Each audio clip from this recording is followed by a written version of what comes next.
If you have chronic lower back pain, you've probably been told to strengthen your abs and glutes. But new research shows that by doing that, you are missing half the battle, as there is one muscle that is 18% weaker in individuals with lower back pain compared to healthy individuals, and that's not in your back. Let me start by showing you why it's not your fault for resolving your lower back problem and what you can do about it. If you are going to pay attention to what I have to say, you probably want some proof. So let's see what the research has to say. When a 2002 study measured 17 physical characteristics to see which ones associated the most with lower back pain, they found the hip adductor muscles alongside the hip flexors and abdominals had the most significant association with lower back pain. When a 2015 study put participants with ᴄᴏᴜᴜᴜ joint dysfunction, which is very common cause for lower back pain, in a 2-week hip adductor strengthening protocol, they found significant pain relief. And most impressive, a 2023 study that compared 40 individuals with lower back pain with 40 healthy subjects, they found the former had adductors 18% weaker. So, you're not broken, you were just looking at the wrong place. Lower back pain patients have statistically weaker adductors. Have you been strengthening them? Of course, some of you may say, okay, what if my adductors are weak, but I want to focus on strengthening my glutes first? Unfortunately, you cannot. The reason for that is that adductor weakness is linked with pelvic and hip instability. The mechanism behind it is identified in literature as something called Anterior Oblique Sling. And if you are interested in the mechanics, just pause the video and read. Let's quickly review 3 studies on the topic. A 2021 study found that when ᴄᴏᴜᴜᴜ joint is unstable, the adductors often overwork, become tight and painful to try to hold the pelvis together. A 2023 study found a positive correlation between hip adductor strength and core stabilization. The researchers concluded that the adductors work synergistically with the core muscles to stabilize the trunk and pelvis. Consecutively, weak adductors directly compromise your balance and core stability, making the hip joint vulnerable during movement. And finally, a 2024 study found that weakness in the adductors of athletes is associated with groin pain. So, if you are going to rehabilitate yourself from lower back pain, you cannot shortcut the process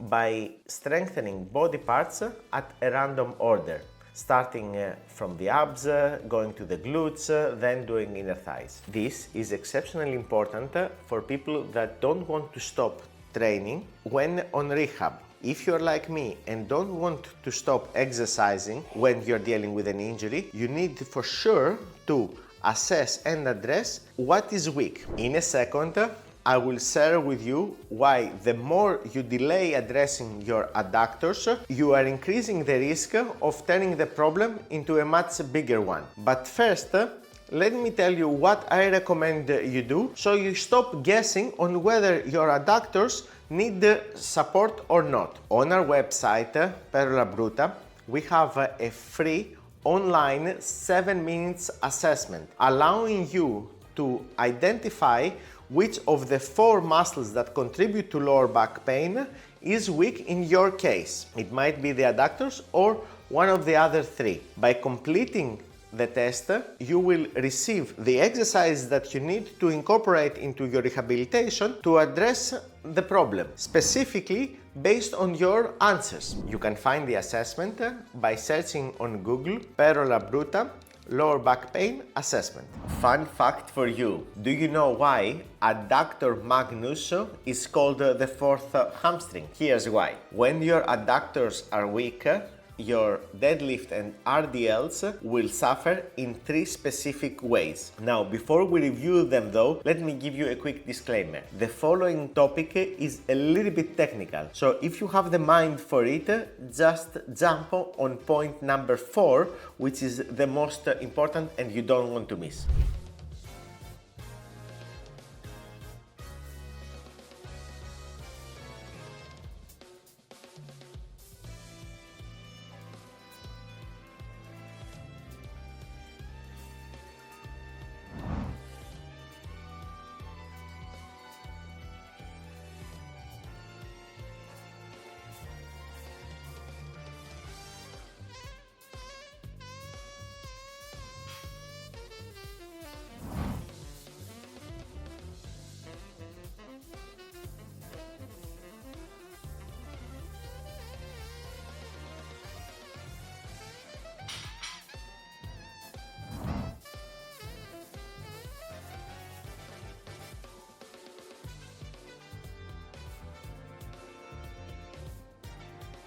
If you are a deadlift enthusiast and you suspect weak inner thighs, you can perform the following tests. You first do a set of deadlifts with conventional stance.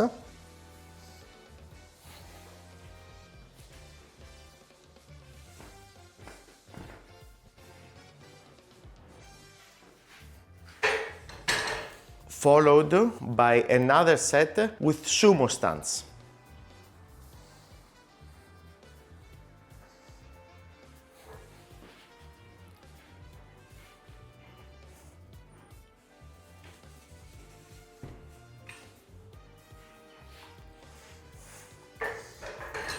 If the second one you feel weaker, chances are your inner thighs are weak. So, whether you continue to exercise while having lower back pain or you are planning to go back into normal training at some point in the future, you know that hinging exercises such as deadlifts and RDLs will be an issue unless your inner thighs are strong. Now, you may not care about deadlifting 400 pounds, and that's fine, but you do care about your knees, and I'm sure you care about your independence as you age. And when we dig deeper into the medical literature, we find that adductors are not only responsible for lower back pain, but are also responsible for 3 major issues that we often see here in clinic. Let's look at them.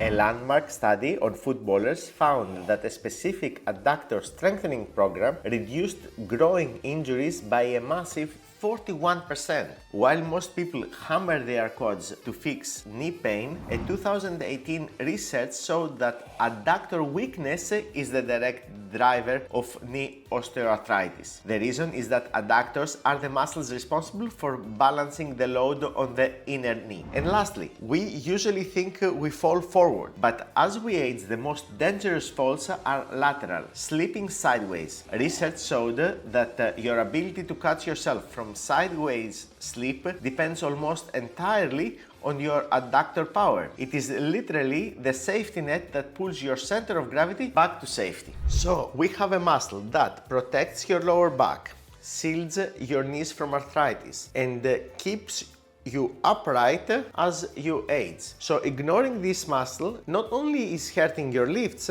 but actually it's compromising your longevity. And here's the good news. Remember this study I mentioned that they managed to achieve a 41% injury reduction by addressing the inner thighs? Well, they achieved that by giving subjects only one exercise, which was the ᴄᴏᴜᴜᴜ side plank. But here's the catch. The ᴄᴏᴜᴜᴜ plank is an extremely hard exercise, and if you jump straight into it, you run the risk of straining your groin. As for the regressions, they are not challenging enough for the inner thighs to achieve this 41% benefit. So we need some exercises to get you there. And if you complete the lower back pain assessment at the Bruta website, you will receive these exercises. Now, while Anna and I love digging into the science, at our core, we are practitioners. What we specialize in is helping